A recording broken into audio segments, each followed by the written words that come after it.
अमवात पहुंच चुकी हैं और जहां अमेरिका नंबर 1 है, ब्राज़ील दूसरा नंबर और इंडिया तीसरे नंबर आ चुका है।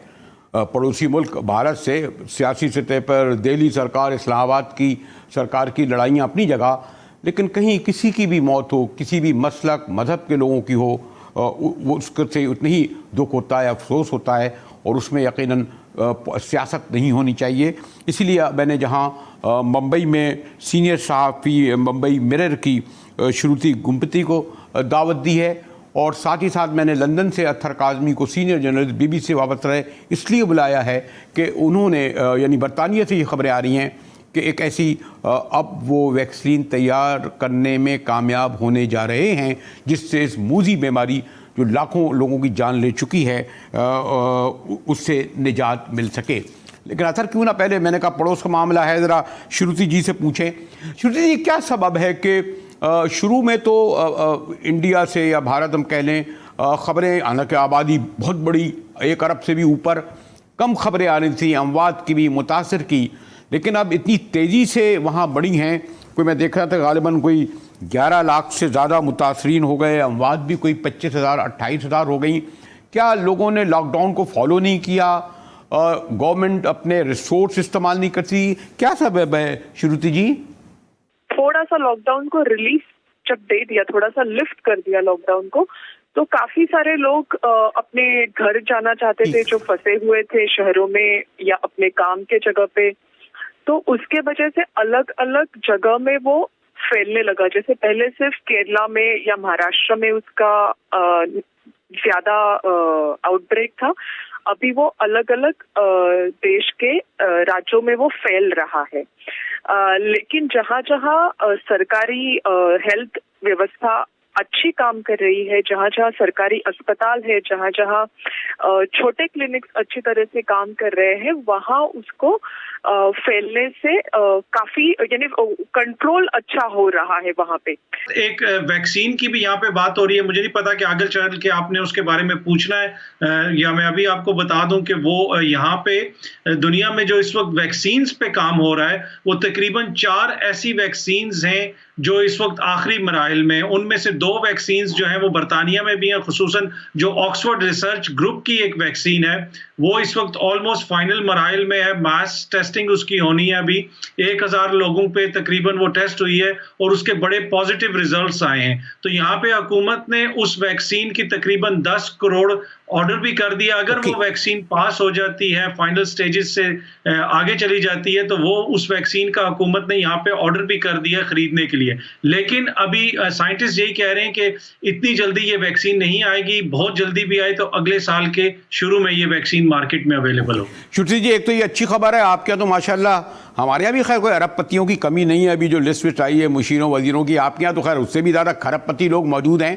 और गालिबन ये जो लंदन से अगर अच्छी खबरें आ रही हैं और 10 करोड़ तैयार की जाएंगी तो मेरे ख्याल एक अंबानी जी जो हैं वही इतनी वो जो वैक्सीन जो है या बल्कि उसका जो फ्रेंचाइज यहाँ आ जाएगी जिस तरह और चीज़ों की आती है वो तो करेंगे। लेकिन उससे पहले मैं ये पूछ लूँ श्रुति जी के ये जो आप जो बता रही थी, मैं जब देख रहा था कि इब्तदा के दौर में यानी हमारे कराची शहर में भी है कि कम से कम 1-1.5 लाख लोग रोज़ बाहर से आते हैं।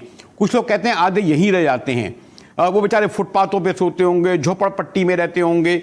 मुंबई के बारे में भी ये कहा जाता है और हम फिर तस्वीरों में देखने लगे कि हज़ारों की तादाद में लोग बेचारे वापस जाने लगे जब रोज़गार नहीं मिला, अपने अपने गाँवों में गए, अपने अपने घरों में जाना उन्हें पड़ा। तो ये बड़े पैमाने पर नकल मकानी हुई।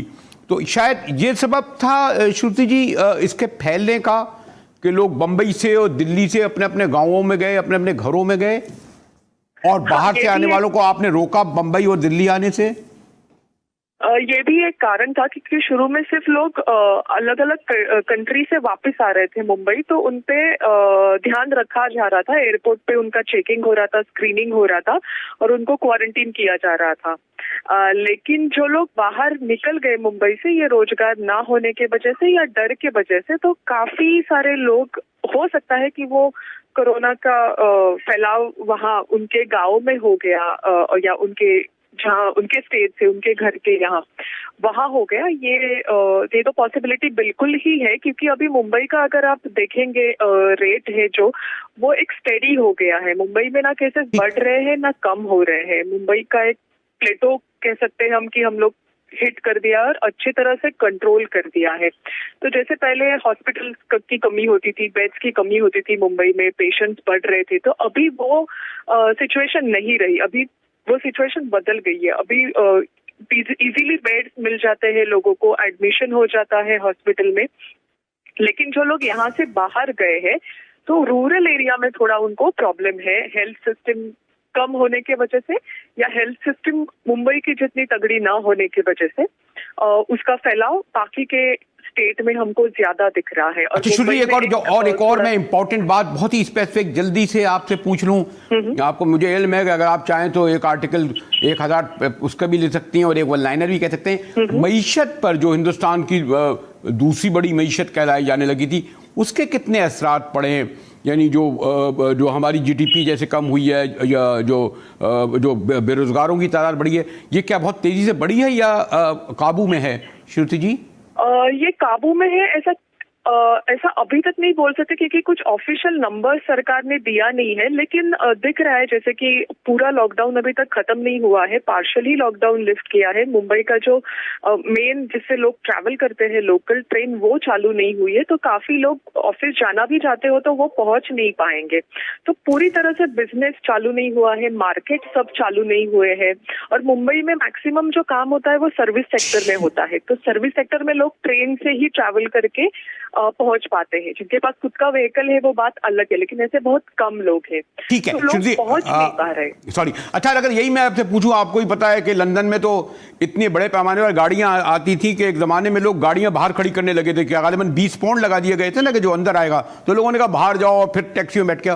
तो अब क्या लंदन पे जो एक पूरा हब था बिजनेस का, सियाहत का, इकोनॉमी का, और जैसे मैंने कहा कि 5000 पबी आप समझें जिस तरीके से वहाँ होता है, उसका कितना असर पड़ा, अनएम्प्लॉयमेंट कितना बढ़ी? और बहुत ही स्पेसिफिक मैं आपसे वही कहूँगा कि मुझे गुफ्तगू समेटनी है एक आध मिनट में, अगर आप ये कहें, और अब क्या सूरत हाल है अथर?